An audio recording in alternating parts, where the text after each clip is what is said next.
بارگاہ میں جب لوٹے تو بندہ جب اللہ کی نعمتوں کا شکر کرتا رہے گا، اس کا ذکر کرتا رہے گا، اور زندگی کے اگر موڑ میں کوئی تکلیف یا کوئی دکھ یا کوئی ایسی گھٹنا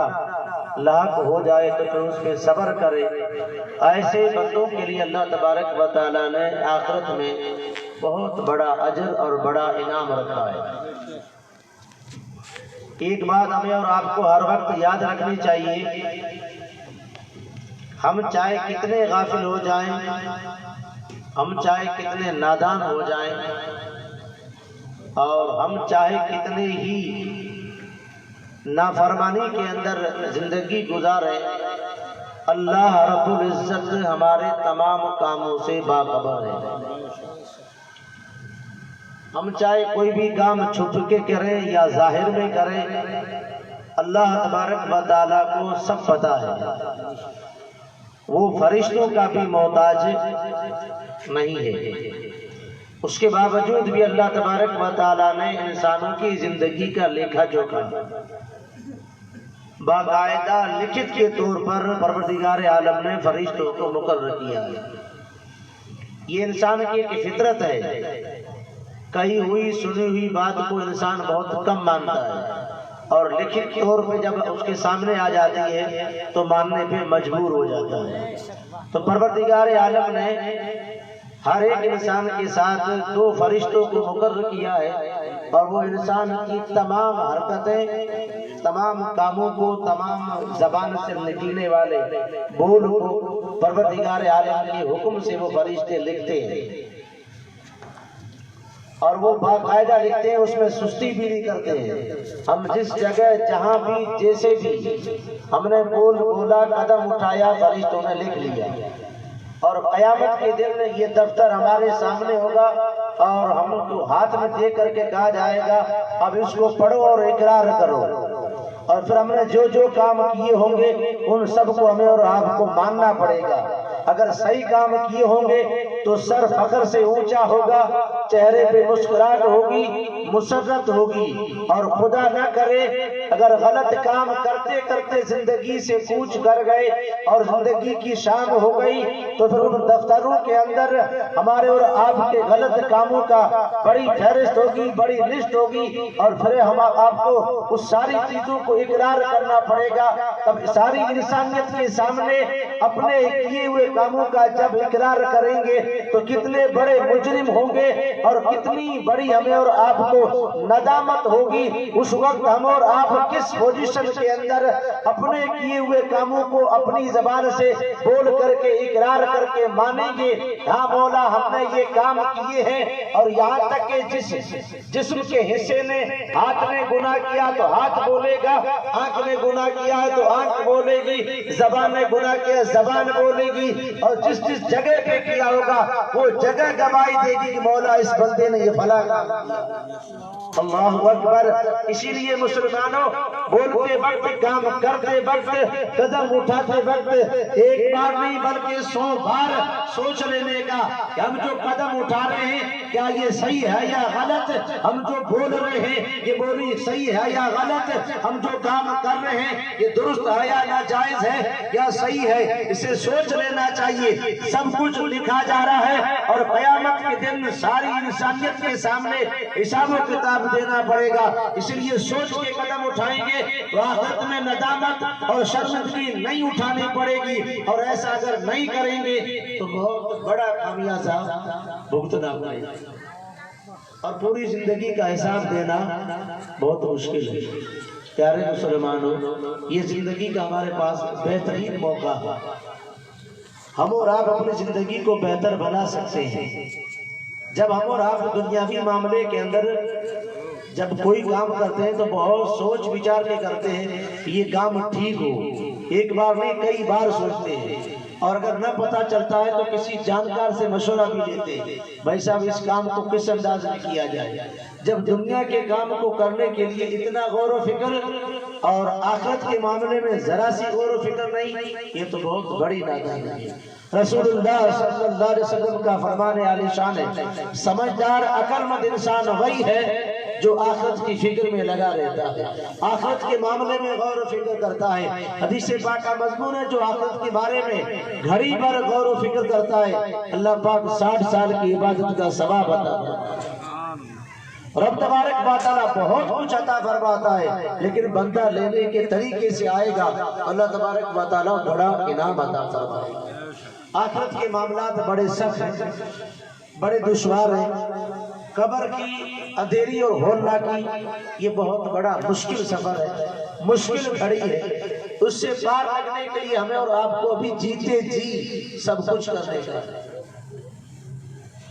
حضرت حاتم بن حسن رحمۃ اللہ علیہ ایک اللہ کے نیک بندے ولی اللہ گزرے، اس کو ایک مرید نے دعوت دی، حضرت آپ ہمارے یہاں تشریف لے کر کے آئے اور دعوت ہے۔ تو بزرگ نے فرمایا دعوت تو کھا لیں گے اور ہماری شرطیں ہیں، اگر منظور کر لیں تو آپ کی دعوت ہے، ورنہ نہیں۔ حضرت بتائیے کیا شرطیں ہیں؟ اب شرط یہ کہ میں آؤں گا آپ کے یہاں، میری طبیعت چاہے گی وہاں بیٹھوں گا، آپ مجھے اصرار نہ کریں کہ حضرت آپ یہاں بیٹھیں۔ تو اس مرید نے کہا کوئی بات نہیں، جیسی آپ کی مرضی۔ دوسری شرط بتائی کہ میری طبیعت میں جو آئے گا وہی کام کھاؤں گا، باقی نہیں۔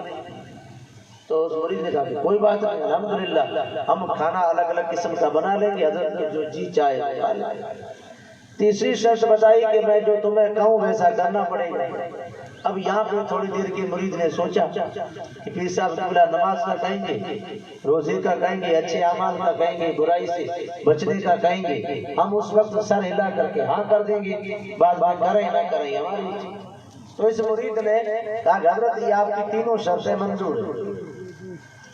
اور فلاں تاریخ کو آپ کی یہاں انشاءاللہ آ جائیں گے، دعوت ہوگی، تاریخ طے ہوگی۔ یہ مرید بیچارہ چاہنے والا تھا۔ ایک زمانہ تھا کہ بزرگان دین سے لوگ اتنی محبت کیا کرتے تھے، نام اگر سنتے تھے تو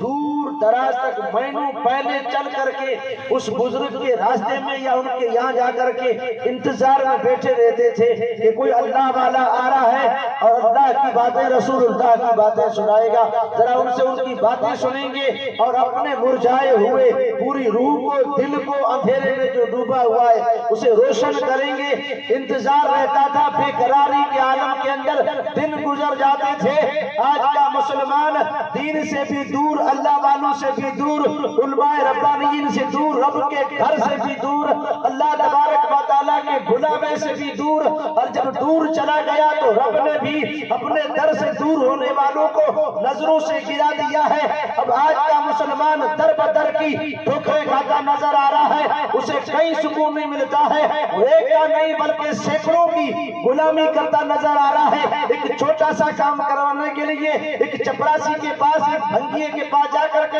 ہاتھ باندھ کر کے منتیں کرنی پڑتی ہے، بھائی صاحب کی میرا کام کر دے۔ اے مسلمان تو بڑی ناز اور شان والا تھا، آج در بدر کی ٹھوکریں کھا رہا ہے۔ آج ایسا کیوں کہ رب کے در سے دوری اور مصطفیٰ کی تعلیم سے منہ موڑنے کا سبب ہے۔ وہ بزرگان دین کے بڑے احترام کرنے والے، بڑی محبت کرنے والے، بڑے چاہنے والے تھے، بڑی شان و شوکت سے دعوت کا اہتمام کیا،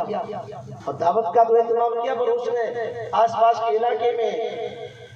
یہ بتا دیا کہ فلاں تاریخ کو بزرگ آنے والے، تو بیچارے لوگ 2 دن 4 دن پہلے آ کر کے جمع ہو گئے۔ یہ تو تھانے کے گاڑیاں ہیں،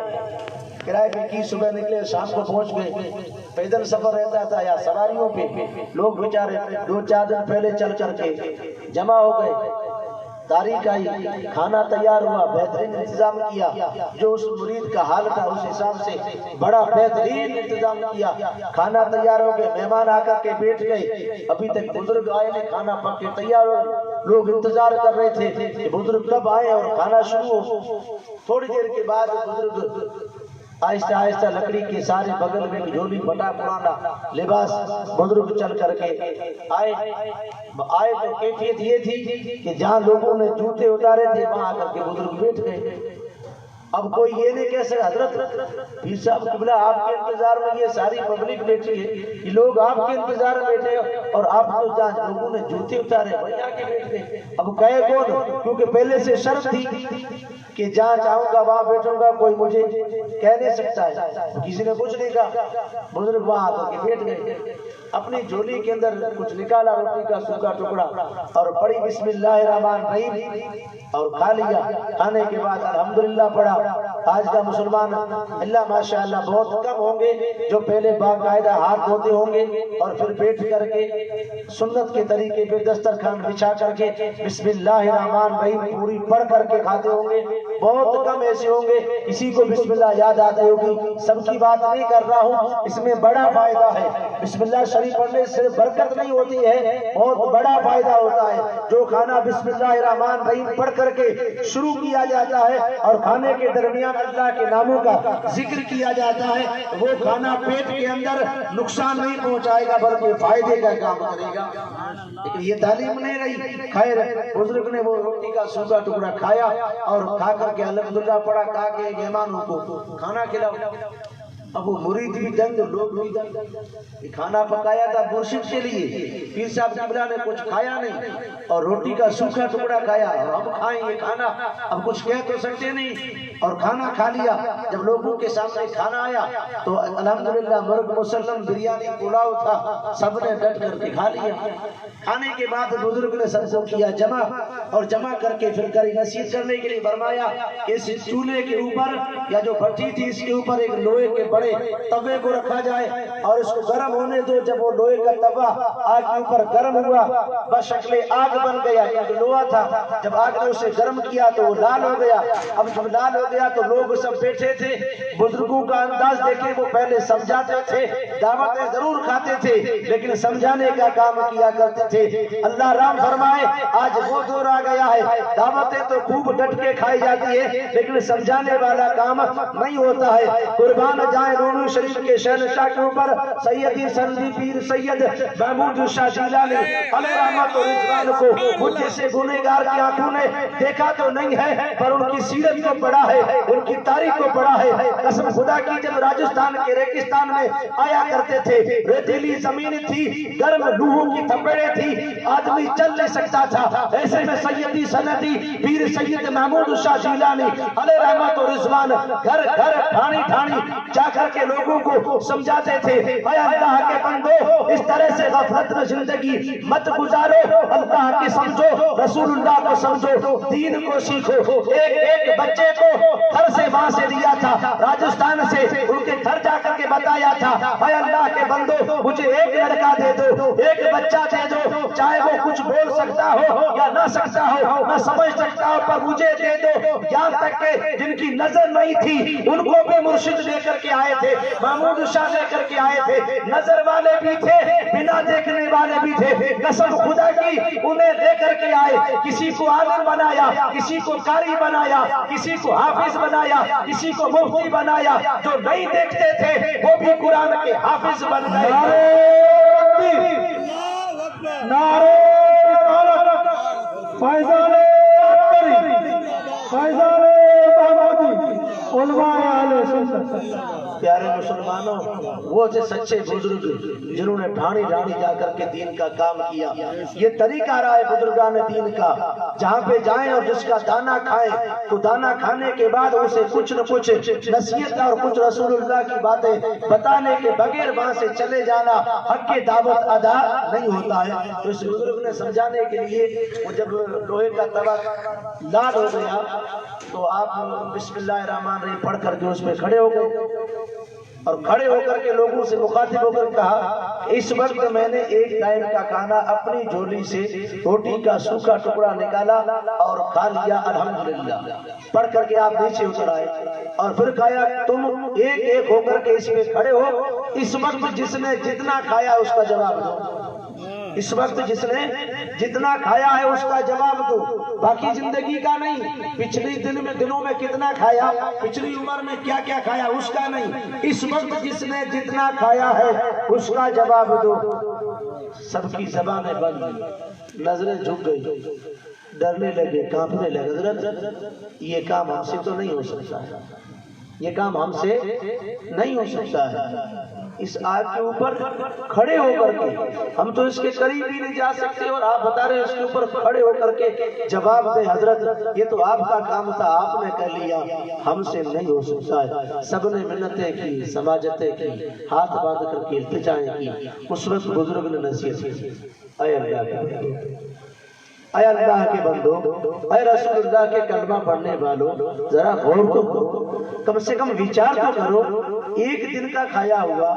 ایک وقت کا، اور وہ بھی دنیا کی آگ کے اوپر کھڑے ہو کر کے جواب نہیں دے سکتے ہو، ذرا یہ تو بتاؤ ساری زندگی کا قیامت کے دن زمین تانبے کی ہوگی، سورج سوا نیزے پہ ہوگا، ساری زندگی کا حساب کیسے دو گے؟ ساری زندگی کا حساب کیسے دو گے؟ پھر آپ نے جو نصیحتیں کی، اللہ تبارک و تعالیٰ کی رحمتوں کی بارش ہوئی، لوگوں کی آنکھوں میں سے زاروں قطار آنسو بہنے لگے، بہت سارے لوگوں نے توبہ کی، ایک سمجھانے کا ایک انداز تھا۔ تو پیارے مسلمانوں، ہم اور آپ ذرا غور تو کریں کہ زندگی کا حساب کیسے دیں گے، اللہ تبارک و تعالیٰ کی بارگاہ میں کیسے زندگی کا حساب دیں گے؟ بڑا مشکل سفر ہے، اس لیے زندگی کو بدلیں، اچھے اعمال کریں، آخرت کی فکر میں لگے رہیں، تاکہ اللہ تبارک و تعالی ہمیں اور آپ کو ہر جہاں میں آباد اور کامیاب فرمائے۔ ایصال ثواب کی مجلس سے بعد میں میرے برادر عزیز اپنے تاثرات اپنی مقدس زبان سے کچھ باتیں رکھیں گے۔ میں زیادہ وقت نہیں لے چاہتا ہوں، آخری دو باتیں بیان کر کے گفتگو کو سمیٹا، ایک بزرگ کی بات بتا کر کے ایصال ثواب کرنا حق ہے اور اس کا بڑا فائدہ بھی ہے، بڑا ثواب بھی ہے، اللہ پاک اس کا اجر ایصال کرنے والے کو بھی جس کے لیے کیا جا رہا ہے اللہ تبارک و تعالی ان تمام کو بڑا ثواب عطا فرماتا ہے۔ ایک بزرگ تھے جن کا نام تھا حارث بن ملحان رحمۃ اللہ تعالی علیہ، وہ فرماتے ہیں کہ میں ایک سفر پہ جا رہے تھے، کہیں قبرستان کے پاس میرا گزر ہوا، میں نے وہاں پہ آرام کیا، جب آنکھ لگی تو صاحب قبر کے حالات کو دیکھ لیے۔ اللہ والوں کو پروردگار عالم اتنا علم اور اتنا نور عطا فرماتا ہے، اللہ کے حکم سے وہ جب ارادہ کرتے ہیں تو اللہ پاک ان پہ ظاہر فرما دیتا ہے۔ تو قبر کے حالات جب ظاہر ہوئے تو اس قبر کے اوپر عذاب ہو رہا تھا، قبر والے کے اوپر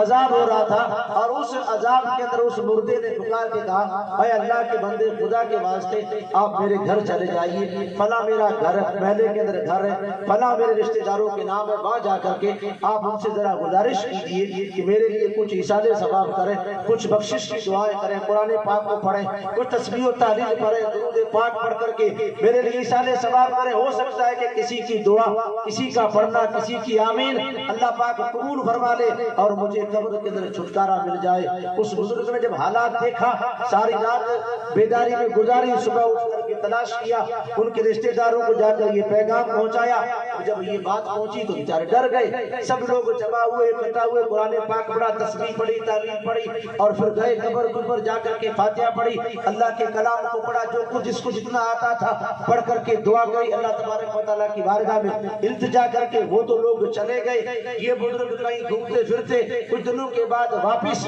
اسی جگہ پہ آ کے قیام کیا، اور جب آنکھ لگی تو دیکھا وہی مردہ جو پہلے تکلیف میں تھا اب الحمدللہ بہت آرام کے ساتھ سویا ہوا ہے، پھولوں کا بستر لگا ہوا ہے، جنت کی ٹھنڈی ٹھنڈی ہوائیں آ رہی تھی، اور اس مردے نے اس بزرگ کا شکریہ ادا کیا۔ اے اللہ کے بندے، آپ کا شکریہ